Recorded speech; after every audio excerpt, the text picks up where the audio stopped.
ത്രിയേക ദൈവത്തിനു സ്തുതി. ദൈവത്താൽ അനുഗ്രഹിക്കപ്പെട്ട പ്രിയ കുഞ്ഞുമക്കളെ, മൂന്നാമത്തെ സങ്കീർത്തനമാണ് ഇന്ന് നമ്മൾ പഠിക്കുന്നത്. ഈ അധ്യായം നിങ്ങൾ വായിച്ചിട്ടുണ്ടാകുമല്ലോ. 8 വാക്യങ്ങളാണ് ഇതിൽ അടങ്ങിയിരിക്കുന്നത്.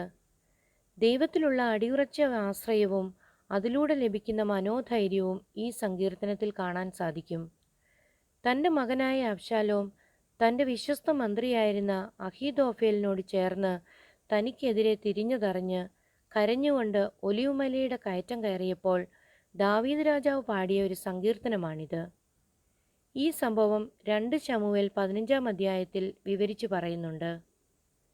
ഇവൻ ഒരിക്കലും രക്ഷപ്പെടില്ല എന്നും ഇവൻ്റെ തല ഉയരില്ല എന്നും നമ്മെക്കുറിച്ച് പലരും പറയുന്നുണ്ടാവാം.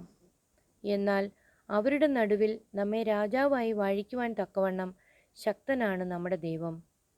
4 പാടും നിന്ന് ശത്രുക്കൾ നമ്മെ ആക്രമിക്കാൻ ശ്രമിച്ചാലും ചുറ്റും പരിചയായി ദൈവം നമ്മോട് കൂടെ ഉണ്ടാകും. ദാവീദിനെ പോലെ യാചിക്കുന്നതൊക്കെയും ലഭിച്ചു എന്ന് വിശ്വസിച്ച് പ്രാർത്ഥിക്കാൻ നമുക്കും കഴിയണം. ഏത് പ്രതിസന്ധി ഘട്ടത്തിലും ദൈവിക പരിപാലന തിരിച്ചറിയാൻ സാധിക്കണം. ഉറ്റ സ്നേഹിതരാലും ബന്ധുജനങ്ങളാലും തള്ളപ്പെടുന്ന സാഹചര്യത്തിൽ ദൈവമുണ്ട് കൂടെ എന്ന വിശ്വാസത്തിൽ ജീവിക്കണം. പത്രോസ് കാരാഗ്രഹത്തിലും ദാനിയേൽ സിംഹക്കുഴിയിലും സുഖമായി ഉറങ്ങിയതുപോലെ ദൈവത്തിൽ ആശ്രയിച്ച് രാവും പകലും ഈ ലോകത്ത് നിർഭയരായി ജീവിക്കാൻ നമുക്കും കഴിയണം. ദൈവം നൽകുന്ന സ്വസ്ഥത അല്പനേരത്തേക്കുള്ളതല്ല, അത് നിത്യതയോളം നിലനിൽക്കും. ദൈവം നമുക്ക് അനുകൂലമാണെങ്കിൽ പ്രതികൂലമായി ആർക്കും നിൽക്കാൻ കഴിയില്ല. ലോകസ്ഥാപനം മുമ്പേ നമ്മെ തിരഞ്ഞെടുത്ത് ഗർഭം മുതൽ നമ്മെ പരിപാലിക്കുന്ന പുരാതനനായ ദൈവമാണ് നമ്മുടെ സങ്കേതം. ഏത് പ്രതികൂലങ്ങൾക്ക് നടുവിലും സ്വസ്ഥമായി കിടന്നുറങ്ങി അതിരാവിലെ എഴുന്നേറ്റ് ദൈവത്തെ സ്തുതിച്ച് ലോകത്തിനു മുമ്പിൽ ഒരു സാക്ഷിയായി ജീവിക്കുവാൻ നമുക്കും സാധിക്കണം.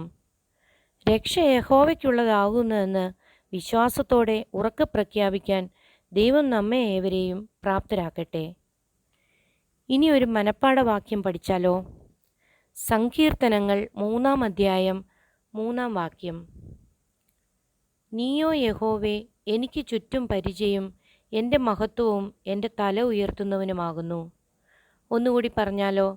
സങ്കീർത്തനങ്ങൾ 3-ാം അധ്യായം 3-ാം വാക്യം.